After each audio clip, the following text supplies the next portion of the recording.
Bonjour à toutes et à tous et bienvenue sur la chaîne du cabinet KLD Voyance. Aujourd'hui, on va casser un mythe, un petit choc culturel. Préparez-vous, le tarot de Marseille ne vient pas de Marseille. Oui, je sais, pas très sympa de commencer une vidéo par une désillusion. Mais promis, on va tout vous expliquer et surtout, vous allez adorer ce que vous allez découvrir. Entre Paris, Lyon, l'Italie, des maîtres quartiers du XVIIe siècle et une bonne dose de mystère, le tarot de Marseille a une histoire riche, surprenante et pas du tout linéaire. Alors, installez-vous bien, on remonte le fil du destin de ces cartes, aussi puissantes que méconnues. Un jeu divinatoire qui n'a rien de légal. C'est l'un des tarots les plus célèbres en Europe, un incontournable de la cartomancie. Et pourtant, son lien avec Marseille est bien plus mince qu'on ne l'imagine. Si les anglo-saxons préfèrent le Rider-Waite-Smith, avec ses illustrations inspirées de l'Art déco, en France, on reste très fidèle au tarot de Marseille. Mais surprise, celui qu'on connaît aujourd'hui est loin d'être une invention provençale. Oubliez les cigales et le vieux port. Son histoire commence ailleurs. En réalité, la version du tarot de Marseille qu'on utilise aujourd'hui a été rééditée dans les années 1920 par Grimaud. Mais avant ça, ces cartes avaient déjà bien voyagé. Un profil Tinder bien rempli entre Paris, Lyon et l'Italie. Si le tarot de Marseille avait une bio sur une appli de rencontre, il écrirait sûrement quelque chose comme 100% accent marseillais, un peu de Lyon et de Paris, avec un gros cœur italien. Parce que oui, avant de poser ses valises à Marseille, ce jeu t'avait déjà pas mal bourlingué. On remonte le fil jusqu'au XVIIe siècle avec Jean Noblet, maître quartier parisien, qui dessine l'un des premiers modèles connus du tarot tel qu'on le connaît aujourd'hui.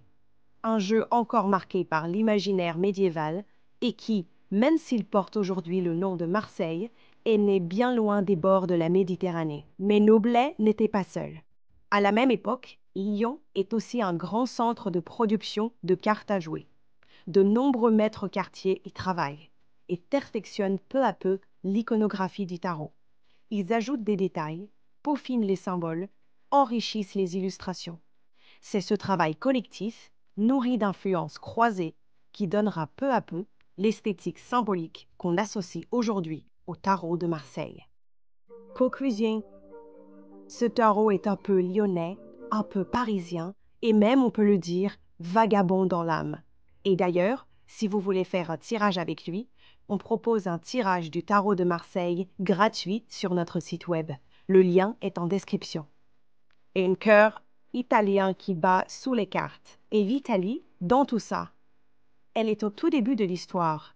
Bien avant que Marseille ne devienne un haut lieu de production, les premiers tarots étaient de véritables objets d'art, peints à la main, décorés de feuilles d'or et surtout réservés à une élite. On en retrouve des traces dès le XVe siècle dans les cours princières italiennes, notamment chez les Visconti Sforza, une des familles les plus puissantes du duché de Milan.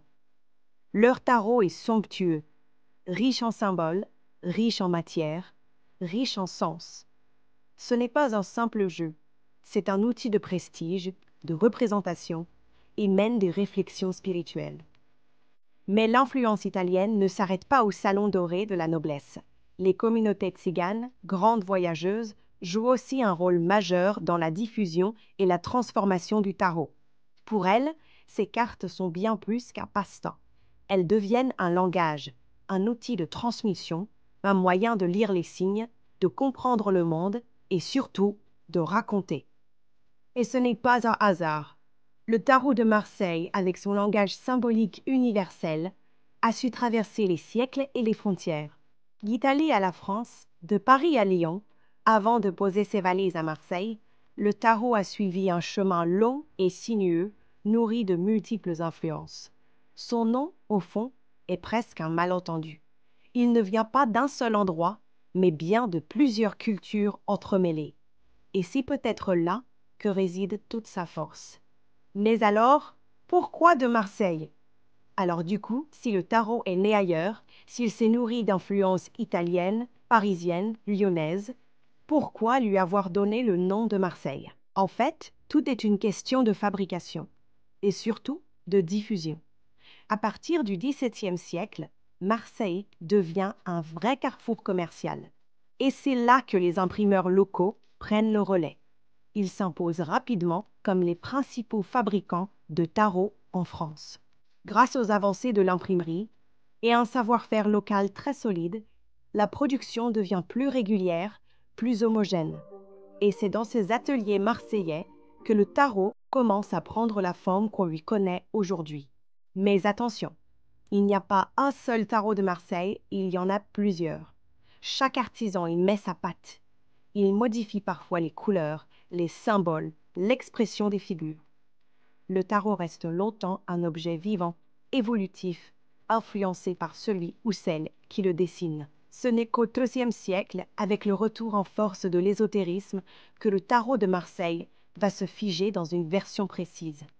Cette version, c'est celle publiée en 1930 par Paul Marteau, alors directeur des éditions Grimaud. Il propose une version dite définitive du tarot, avec ses couleurs codifiées, son iconographie bien calibrée. C'est celle qu'on connaît encore aujourd'hui. En clair, le tarot de Marseille ne vient pas de Marseille, mais c'est là qu'il s'est fixé. C'est là qu'il est devenu le modèle de référence. Alors, que retenir de tout ça? Le tarot de Marseille est-il vraiment marseillais? Le tarot n'est pas qu'un jeu, c'est un miroir du monde, un outil qui traverse les époques, les cultures, sans jamais perdre son mystère. Voilà, maintenant vous savez, le tarot de Marseille n'est pas né à Marseille, mais il a traversé l'Europe, les siècles, les cultures, pour devenir ce qu'il est aujourd'hui. Et peut-être que c'est justement ça, sa vraie puissance. Être le reflet d'une histoire collective, pas d'un seul lieu, mais d'un chemin. Si cette vidéo vous a appris quelque chose, ou simplement fait sourire, n'hésitez pas à mettre un petit like, à vous abonner si ce n'est pas déjà fait, et à me dire en commentaire, vous le pensiez vraiment marseillais? Merci d'avoir été là, et à très bientôt sur la chaîne du cabinet KLD Voyance.